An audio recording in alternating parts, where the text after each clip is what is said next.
chers frères et sœurs, je vous salue dans le précieux nom de notre Seigneur Jésus-Christ,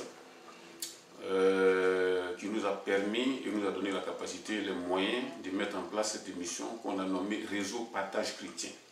C'est une émission que le Seigneur nous a mis à cœur afin d'édifier le corps de Christ, d'édifier les chrétiens. Parce que nous savons que le corps de Christ est aujourd'hui endommagé. Il y a beaucoup de fausses doctrines qui viennent endommager le corps de Christ. Endommager, faire vraiment du mal, même beaucoup de dégâts dans le corps de Christ. C'est pour cela que le Seigneur nous a mis à cœur de mettre cette émission sur pied. Notre rôle, c'est d'amener les enfants de Dieu à la méditation. De méditer eux-mêmes, il n'est pas compté sur quelqu'un pour méditer pour eux. Mais eux-mêmes doivent méditer, eux-mêmes doivent faire l'œuvre de Dieu. On n'a pas dit que c'est pas, dans ce cas-là, ne pas assister à des réunions ou à des prêches de qui que ce soit. Non, ils peuvent même dans les communautés, dans des églises. Mais ils doivent vérifier chaque prédication par la Bible, uniquement que par la parole de Dieu. C'est elle qui fait foi. À part elle, rien ne peut faire foi. Si les enfants de Dieu connaissaient la parole de Dieu, aucun faux prophète ne pouvait s'arrêter devant eux pour prêcher n'importe quoi. C'est pour cela nous les poussons à lire eux-mêmes la parole. Voilà, aujourd'hui, nous allons prêcher sur un thème qui est un peu d'actualité, je dirais même d'actualité. Mais avant cela, nous allons d'abord prier le Seigneur et commencer le livre. Éternel Dieu, je te rends gloire et honneur pour tout ce que tu fais. Merci pour ta concept, je vois pour tout ce que tu fais. Je te remercie sincèrement de nous avoir permis de nous ce moment, parce que tu es le seul à le faire. Nous te rendons louange et honneur pour tout ce que tu fais, parce que tout ce que tu fais est bon. Merci, éternel Dieu. Nous te prions, Seigneur, de faire en sorte que nous puissions écouter cette parole et la mettre en application. Que, Seigneur, sur les réseaux sociaux, Seigneur, tous ceux qui vont l'écouter, nous soient aussi édifiés. Merci pour ta grâce, que tout nous soit élevé. Alléluia. Merci au nom de Jésus. Amen. Voilà. Donc, le thème de notre message de jour, c'est « Ne vendez pas l'évangile ». Parce que l'évangile de Jésus n'est pas à vendre, tout simplement. Si elle était à vendre, Jésus allait le dire. Mais il a dit, dans Matthieu 10, oui, ne vendez pas l'évangile. C'est pour cela que nous devons nous abstenir de vendre l'évangile. Donc on pouvait dire, mais je suis au service de Dieu, et de toute façon, ce que je vais vendre, je vais le mettre dans la corbeille de l'église, c'est comme ça. Ce n'est pas la peine de vendre l'évangile. C'est interdit carrément. Un serviteur de Dieu, s'il doit compter sur Dieu lui-même, il doit vivre par la foi, et non pas en faisant une promesse, de quelque manière que ce soit avec l'évangile de Jésus-Christ. Voilà, il est ici dit, nous allons prendre notre première lecture, dans 2 Rois 5, 19. Nous allons commencer, la lecture est un peu longue, mais après on va essayer de couper au milieu et pour pouvoir développer le message. Élisée lui dit, va en paix. Lorsque Naaman eut quitté Élisée, et qu'il fut à une certaine distance, Géasi, serviteur d'Élisée, homme de Dieu, s'est dit en lui-même, voici mon maître a ménagé Naaman sicilien en n'acceptant pas de sa main ce qu'il a apporté. L'Éternel est vivant, et je vais courir après lui et j'en obtiendrai quelque chose. Et Géasi courut après Naaman, Naaman le voyant venir, et courut après lui, descendu de son char ou aller à sa rencontre. Il dit, tout va bien? Il répondit, tout va bien, mon maître m'envoie vers toi, il vient d'arriver chez moi, 2 jeunes gens de la montagne d'Éphraïm, d'entre les fils des prophètes, donne pour eux, je te prie, 1 talent d'argent et 2 vêtements de rechange. Naaman répondit, consent à prendre 2 talents, il lui presta, il lui sera 2 talents d'argent dans 2 sacs, donna 2 habits de rechange et les fit porter devant Géasi par des serviteurs. Dans le verset 24 donc, du chapitre 5 de 2 Rois toujours, arrivé à la colline, et Géasi les prit de leurs mains et les déposa dans la maison, et il renvoya ces gens qui partirent. Puis il alla se présenter à son maître et Élisée lui dit, d'où viens-tu, Géasi? Il répondit, ton serviteur n'est allé ni de gauche ni à droite. Mais Élisée lui dit, mon esprit n'était pas absent lorsque ces hommes sont venus à ta rencontre. Il faut préciser ici, ça c'est une parenthèse, que quand Géasi a dit, mon esprit n'était pas absent, lorsque cet homme est venu à ta rencontre, c'est Dieu qui a permis à Élisée de voir ces choses. Élisée n'est pas sorti lui-même de son corps, de son propre chef pour voir ces choses. Un serviteur de Dieu est au service de Dieu, et c'est Dieu qui lui permet de faire et de voir les choses.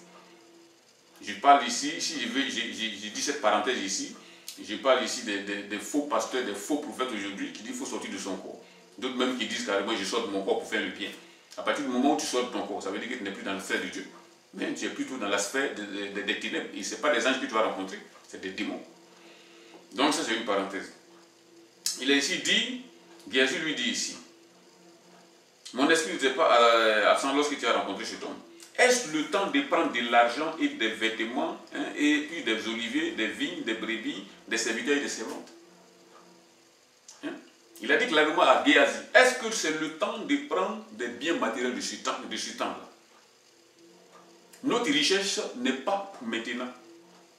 Ça s'adresse à tous ceux qui disent qu'il faut régner maintenant. Le royaume le kingdom, c'est-à-dire le royaume maintenant. Il faut régner maintenant. Nous devons être grands, nous devons être puissants. Le chrétien doit être grand. Ça, c'est un évangile qui vient du fond fin de l'enfer. Parce que c'est ce que Satan a dit à Ève et à Adam dans le jardin d'Éden. Si vous mangez cet arbre de la connaissance du bien et du mal, vous serez comme des dieux. Vous serez grands, vous serez puissants. Et c'est le même évangile que nous voyons dans beaucoup d'églises aujourd'hui. Nous devons régner maintenant. Vous serez grands, vous devez être puissants, vous devez être grands. C'est un évangile diabolique. Il faut éviter cela. Un enfant de Dieu, au contraire, doit prendre sa croix de tous les jours et souffrir comme Jésus l'a fait. Si vous voulez vous mettez dans vos têtes une quête du bien matériel, c'est fini pour vous. Je continue ici. Est-ce le temps de prendre de l'argent, le temps de prendre des vêtements, puis des oliviers, des brebis, des bœufs, des serviteurs, etc. Vous voyez? Le serviteur cupide d'Élisée allait complètement bousiller l'œuvre que Dieu avait, les miracles que le Seigneur avait opérés par la main d'Élisée. Parce qu'à partir du moment où le monsieur n'a rien reçu, Élisée n'a rien reçu de la main du monsieur, il a rendu gloire à Dieu. En disant, vraiment, ce Dieu-là, c'est un Dieu spécial, un Dieu fort, un Dieu qui n'a pas son semblable. Or, à partir du moment où tu reçois quelque chose, d'un miracle qui a été fait, c'est comme si la chose était monnayée. Et la gloire ne revient pas du tout à Dieu. La gloire ne revient pas à Dieu. C'est comme si la chose a été achetée et monnayée. C'est comme ça que la personne va recevoir la chose. C'est pour cela qu'Élisée a dit ici, c'est pour cela qu'Élisée n'a rien reçu de ce monsieur. Alors que le monsieur a insisté, mais il n'a pas pris. Pourquoi il n'a pas pris? Parce qu'il voulait que la gloire, toute la gloire revienne à Dieu. Parce que ce n'est pas effectivement le moment de se construire des biens matériels sur la terre. Nous, notre richesse, c'est dans le ciel. Notre règne à venir, c'est à venir et non pas maintenant. C'est dans le ciel que nous allons régner avec Jésus, pas maintenant. Vous voyez? Le règne d'un enfant de Dieu, c'est dans le ciel. Ce n'est pas sur la terre. Nous ne sommes que des voyageurs et des pèlerins, des passages sur cette terre qui va bientôt passer. Cette terre est réservée pour le feu. C'est pour cela que quiconque se met en quête de se constituer des richesses immenses sur la terre ici, le fait d'une manière, le fait pour les perdre après, parce qu'il va un jour disparaître de la terre. Et c'est bien là qu'il va le consommer pour lui. C'est d'autres personnes, ce n'est pas lui.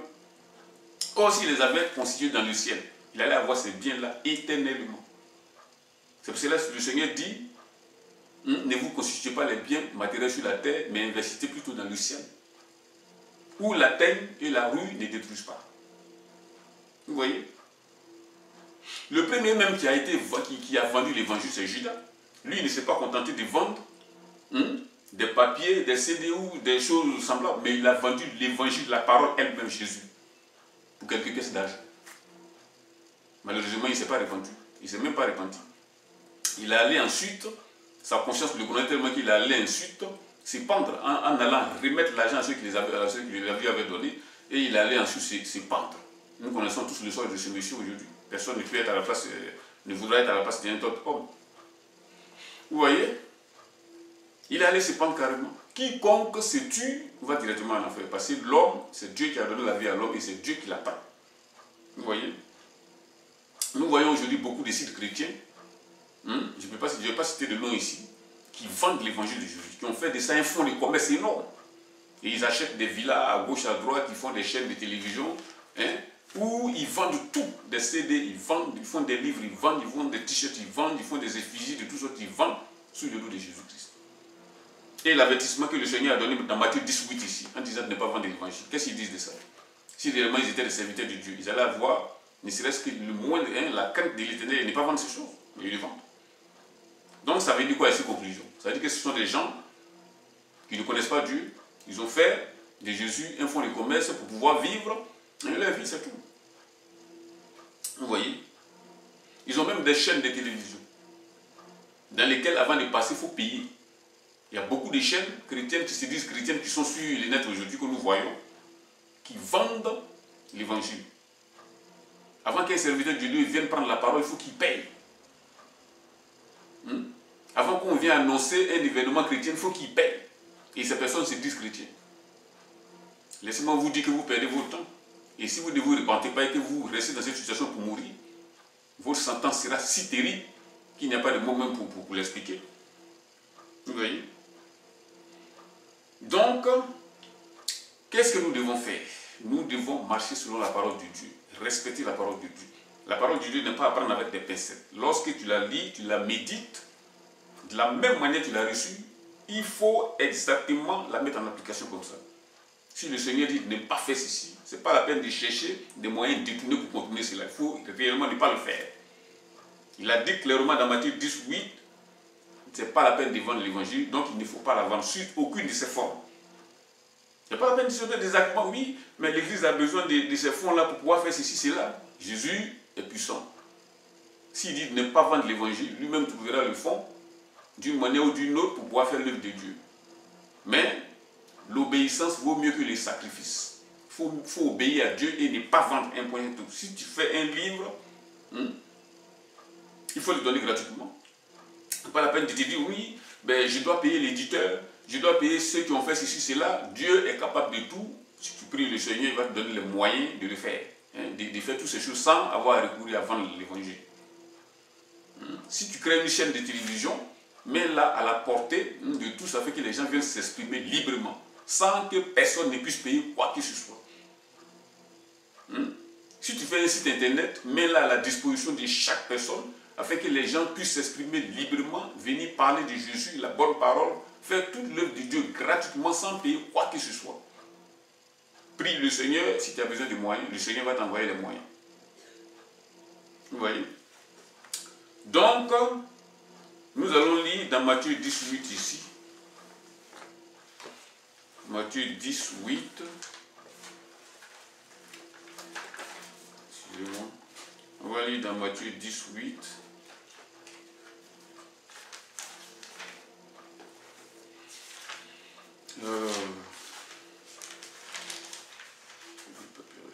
Matthieu 18. Il a ici dit, je commence au verset 24, et au verset 7, Matthieu 17. Allez prêcher et dites, le royaume des cieux est proche, guérissez les malades, ressuscitez les morts, purifiez les lépreux, chassez les démons.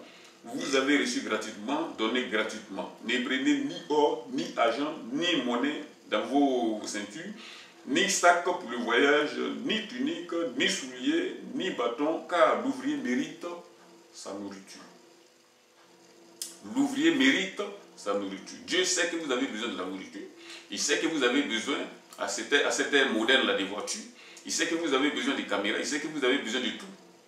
Mettez vos confiances en lui, il va vous donner toutes ces choses-là en son temps. Mais ce n'est pas la peine de faire du commerce pour pouvoir acheter ces choses vous-même. Je ne sais pas si vous me faites comprendre. Je répète ici. Dans le verset 8, guérissez les malades, ressuscitez les morts, purifiez les lépreux, chassez les démons, vous avez reçu gratuitement, donnez gratuitement. Toutes ces œuvres-là, nous devons les faire gratuitement. Or, aujourd'hui, les gens échangent les guérisons. Ils font payer les guérisons. Ils font payer tout. Ils font payer les prophéties. Ils font payer même les prédications. Ces personnes, nous savons tous que ce n'est pas le Seigneur Jésus-Christ qui servent, mais ils servent le diable. Parce que s'ils servaient Jésus, ils allaient mettre cette parole en application. Le verset 9 de Matthieu 10 en application. C'est par tout cela qu'on voit si un serviteur de Dieu est réellement un serviteur de Dieu ou bien un serviteur du diable. Guérissez les malades, ressuscitez les morts, purifiez les lépreux, chassez les démons. Vous avez reçu gratuitement, donné gratuitement. Et qu'est-ce qu'il a dit dans le verset 9 ici, le chapitre 10 de Matthieu toujours? Ne prenez ni or, vous voyez, ni argent, ni monnaie dans vos ceintures ni sac pour le voyage, ni deux tuniques, ni souliers, ni bâton, car l'ouvrier mérite sa nourriture. Parce que le Seigneur sait que si nous voulons nous occuper de ces choses, cela va être un frein pour l'avancement de l'œuvre de Dieu. Ça va nous empêcher de faire beaucoup de choses. Et ça va être comme un frein qui va bloquer carrément l'œuvre de Dieu. C'est pour cela qu'il faut se débarrasser de toutes ces choses. Dieu sait que tu as besoin de ces choses. Au moment où tu auras besoin de ça, tu vas avoir ta nourriture, tu vas avoir le vêtement, tu vas avoir ce dont tu as besoin. Mais toi, ta part est de prêcher l'évangile de Jésus-Christ et de faire les œuvres que Dieu t'a dit de faire. Ça, c'est la mission de tout un enfant de Dieu. Et non pas nous occuper des choses inutiles de la terre. Toutes ces choses qui sont sur cette terre sont inutiles. Je vous ai dit, Dieu va détruire tout cela. La terre qui est là, la terre entière va brûler. Donc, ce n'est pas la peine de mettre nous confiance dans ces choses. Il est dit dans la parole, à quoi c'est de gagner le monde si tu perds ton âme? Vous voyez? À quoi c'est de gagner le monde si personne perd son âme? Ça ne sert à rien. C'est pour cela que nous devons vivre dans la sanctification. Nous devons vivre dans la sanctification et dans la crainte de l'Éternel. Parce que celui qui ne marche pas, qui ne vit pas dans la crainte de l'Éternel, fait de Dieu un menteur, et lui-même, il prouve par là qu'il n'est pas converti. Voilà. Donc, chers frères et sœurs, nous avons donc fini cette prédication. Nous allons prier le Seigneur afin qu'il nous donne la capacité de la mettre en application. Seigneur, je te remercie pour ce moment que tu nous as donné. Je te rends louange et honneur de ce que Seigneur tu nous as permis, Seigneur, d'être encore devant toi ce matin. Fais en sorte que, Seigneur, cette parole que nous avons écoutée, Père, Seigneur, que cela, Seigneur, soit fondamental dans nos cœurs et que nous la mettons en application. Merci pour ta grâce au nom de Jésus. Amen.